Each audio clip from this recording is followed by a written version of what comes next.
Assalamualaikum warahmatullahi ta'ala wabarakatuh. Kembali lagi kita di channel Makrifat. Tajuk pada hari ini ialah solat daim dan solat rukun.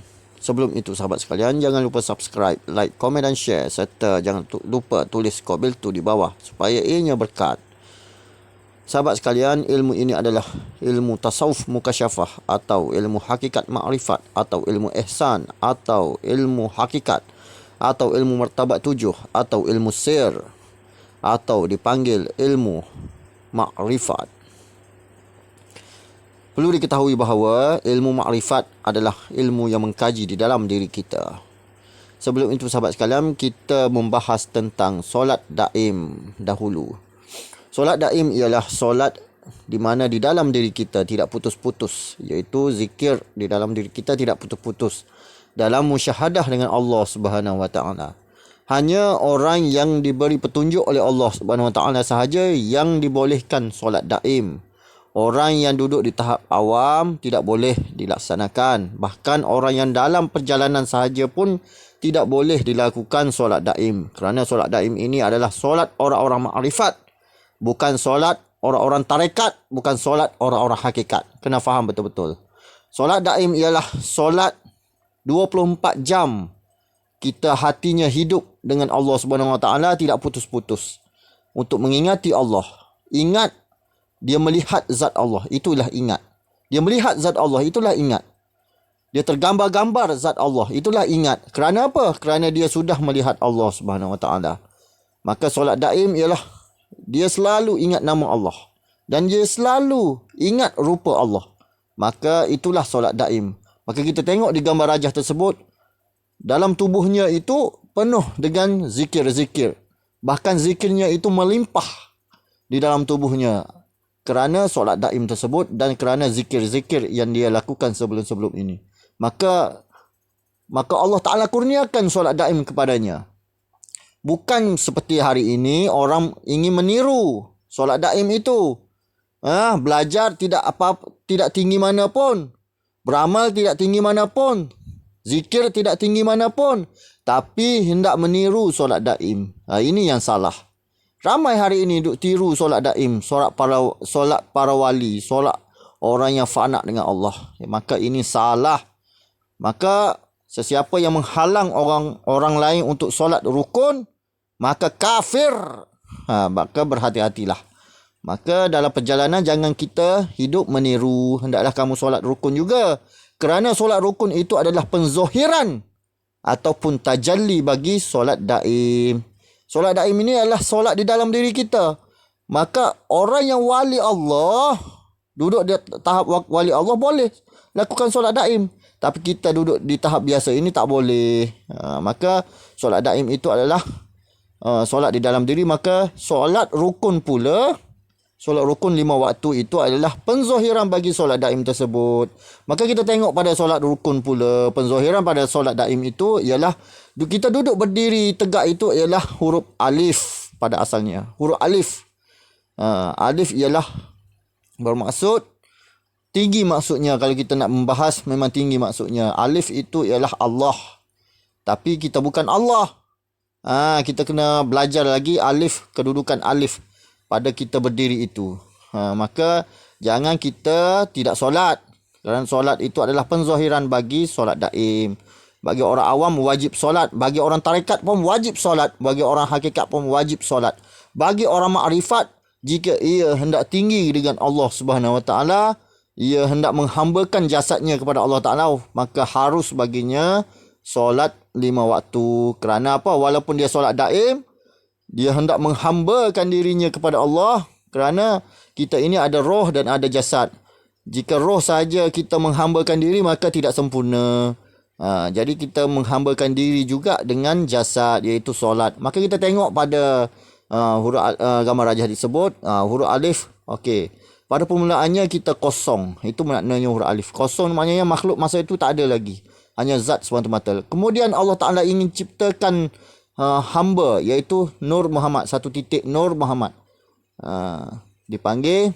Yang kosong itu ahdah. Titik Nur Muhammad itu ialah wahdah di alam wahdah. Kemudian penuh dalam ilmu Allah untuk mencipta sesuatu. Maka titik 2 itu penuh dalam ilmu Allah untuk mencipta sesuatu. Dipanggil wahidiyat, alam wahidiyat ya. Kemudian Tuhan daripada titik, lepas tu pada 2 titik kemudian Tuhan tulis alif. Mana yang Tuhan tulis alif ni? Maksudnya kun fayakun. Sudah penuh dalam ilmu Allah, kemudian Tuhan ciptakan sesuatu apa kehendak yang dia hendak cipta. Langit, bumi, semuanya dicipta oleh Allah, kun fayakun. Maka kita tengok dalam solat itu ialah Al-Fatihah. Kita tengok Bismillahirrahmanirrahim, Alhamdulillahirrabbilalamin, Ar-Rahmanirrahim. Kita tengok pada gambar rajah tersebut. Tengok Maliki Yaumiddin, kedudukan Al-Fatihah tersebut pada gambar rajah. Iyyaka na'budu wa iyyaka nasta'in. Ihdinas siratal mustaqim. Siratal ladzina an'amta 'alaihim ghairil maghdubi 'alaihim waladdallin. Amin. Pada kedudukan maqam Allah, iaitu alam roh. Maqam Allah tu di alam roh. Kemudian maqam Muhammad, iaitu alam misal, iaitu alam embrio ataupun benih dalam perut ibu. Kemudian maqam Adam. Adam merujuk pada jasad kita. Alam Ihsan. Alam Ihsan ni maknanya Tuhan sudah tiupkan roh di dalam perut ibu tersebut. Maknanya ibu tengah mengandung. Itu maksud Al-Fatihah pada diri kita. Sebab itu diwajibkan kita membaca Al-Fatihah dalam solat rukun. Kena fahamlah Al-Fatihah pada diri kita tu. Kedudukan Al-Fatihah tersebut. Okey, kita tengok pada insan, pada kedudukan insan kita. Okey, kita tengok pada kepala manusia Muhammad. Itu adalah gambaran pada diri kita ialah Muhammad, Mihamida, Muhammad. Dan kita tengok pada kepala lam alif, iaitu tiada maksudnya. Lam alif pada tubuh pun tiada. Itu lam alif yang terbalik. Tiada. Apa maksud tiada? Tiada maksudnya tiada rasa engkau, hanya aku, iaitu Allah semata-mata. Kita tiada apa-apa, tuan-tuan. Sebab itu la ilaha illallah, lam alif tu maksudnya tiada. La, tiada maknanya tiada engkau, ada aku. Hanya ada Allah semata-mata. Kita, sebab tu kita solat jangan ada kita. Jangan ada rasa kita. Sebab semuanya sifatnya disandarkan oleh Allah semata-mata. Tuhan sandarkan sifat, pandai-pandailah kita untuk menguruskan nafsu tersebut. Tuhan bagi nafsu atas kita lah untuk menguruskan nafsu tersebut, untuk memilih yang baik dan yang buruk. Bukan duduk atas nafsu juga kita kata Tuhan juga. Ini salah. Jadi iblis nanti kalau mati ya. Perlu berhati-hati. Dari kepala sampai ke kaki lam jalalah. Maknanya tiada engkau, ada aku, iaitu Allah ya. Panggil sifat makni. Dan sifat 20 sifat makni. Kita melihat dengan basariah Allah, kita mendengar dengan sama Allah, kita bercakap dengan kalam Allah, kita hidup dengan hayat Allah. Semuanya Allah. Okey, cuba kita tengok pada hakikat takbiratul ihram. Okey, ahdah, Allah, Adam, Muhammad, wujud. Itu maksud takbiratul ihram. Allah, Adam, Muhammad, wujud. Maknanya di dalam diri kita semua ada. Tu maknanya zat. Allah itu ialah nama bagi zat. Adam ialah jasad kita. Muhammad ialah roh kita. Wujud ialah sifat-sifatnya wujud di dalam diri kita. Sebab itu kita kena rasa adanya Allah dalam diri kita. Kena ada rasa. Tidak boleh rasa kita. Sebab tu lam jalalah tadi ya. Tiada rasa kita. Semua ada Allah. Allah bagi semua. Allah itu ialah nama bagi Tuhan. Adam itu ialah jasad kita. Muhammad itu ialah roh kita. Itu ialah zatnya. Itu ialah zatnya. Kena faham waktu kita takbiratul ihram, waktu kita solat rukun. Cuba tengok-tengok betul-betul. Bukan saya saja kita angkat takbiratul ihram. Makna takbiratul ihram menandakan hormat kita kepada Allah Subhanahu Wa Taala. Kita menghadap Allah Subhanahu Wa Taala dan kita perlu ada rasa menghadirkan diri dengan Allah Subhanahu Wa Taala. Barulah benar kita solat. Kemudian kita tengok pada rukuk. Rukuk ialah bukan saya saja kita rukuk. Rukuk itu ialah huruf H. Huruf H. Apabila alif tadi pada berdiri tadi alif. Rukuk pula ialah H. Alif dengan H jadinya Bukan saya saja kita rokok. Rokok perlu ada rasa Allah juga. Jangan ada rasa kita. Itulah rukuk dalam solat rukun. Sebab itu tuan-tuan, janganlah kita tidak solat. Solat ni adalah mi'raj kita dengan Allah Subhanahu Wa Taala. Sebab itu kita ada turun naik solat. Turun naik solat itu adalah mi'raj. Nabi Muhammad turun naik jumpa dengan Allah. Hakikat mi'raj Nabi Muhammad. Solat itu sama juga solatul daim. Turun naik nafas itu adalah mi'raj di dalam diri kita. Penzahiran mi'raj itu dilakukan pada solat. Penzahiran mi'raj itu juga dilakukan pada nafas turun naik kita. Sebab itu tingginya solat tersebut. Jangan pandang rendah pada solat.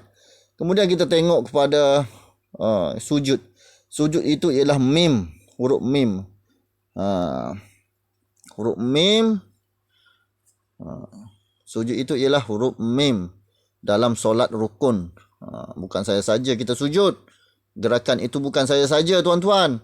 Ada maksudnya, huruf mim.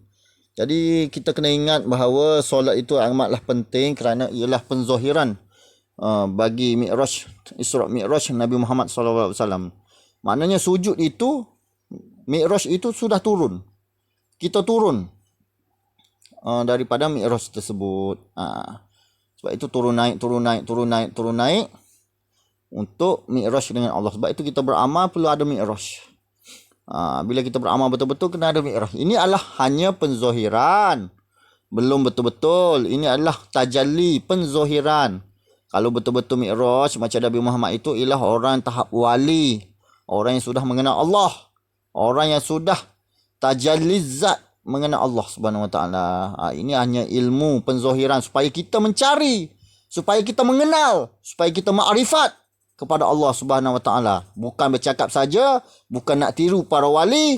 Ini duduk tiru para wali, nak duduk zikir daim, nak duduk tempat fana. Ini salah, tuan-tuan, ini salah.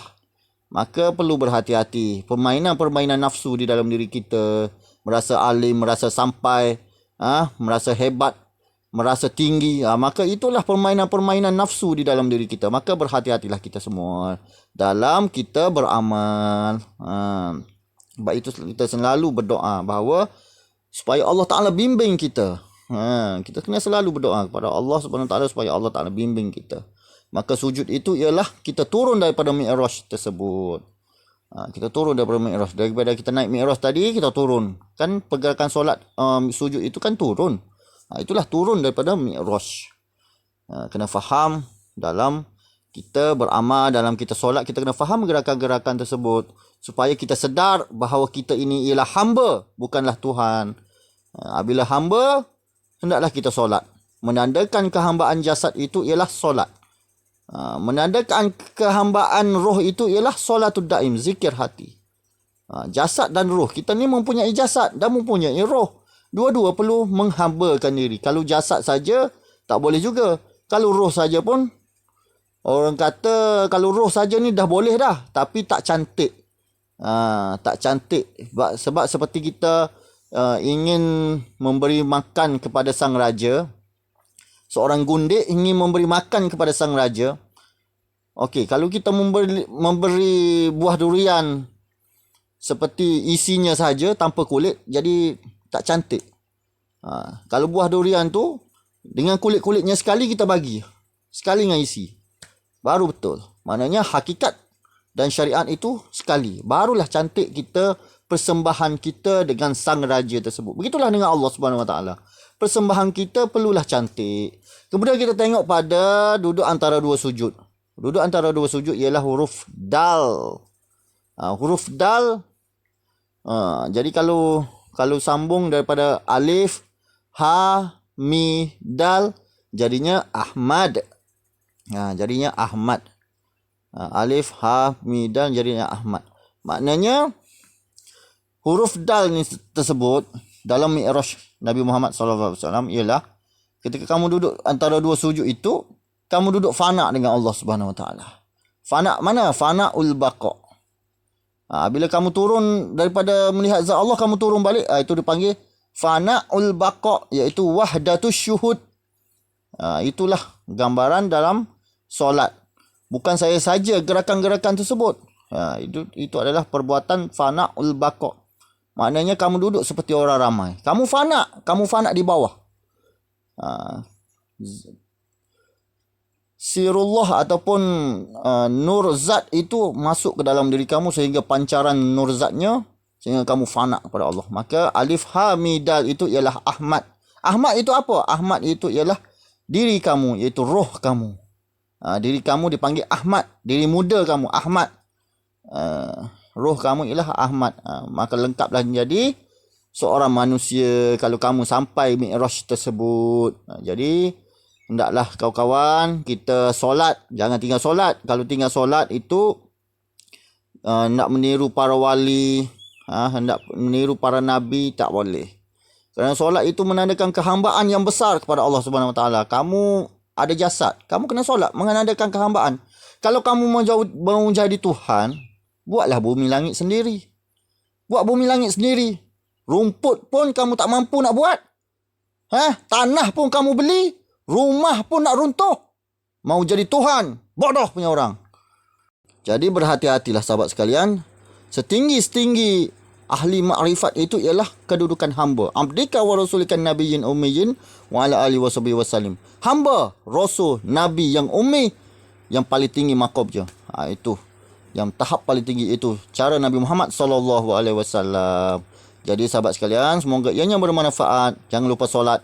Solat. Jangan lupa tahajud. Tahajud. Jangan lupa istighfar. Jangan lupa selawat. Jangan lupa zikir. Akhirul kalam. Wassalamualaikum warahmatullahi ta'ala wabarakatuh. Selamat beramal. Jangan lupa solat. Jangan lupa solat daim. Dan jangan lupa solat rukun. Menandakan kehambaan kita kepada Allah Subhanahu Wa Ta'ala. Wassalamualaikum warahmatullahi ta'ala wabarakatuh.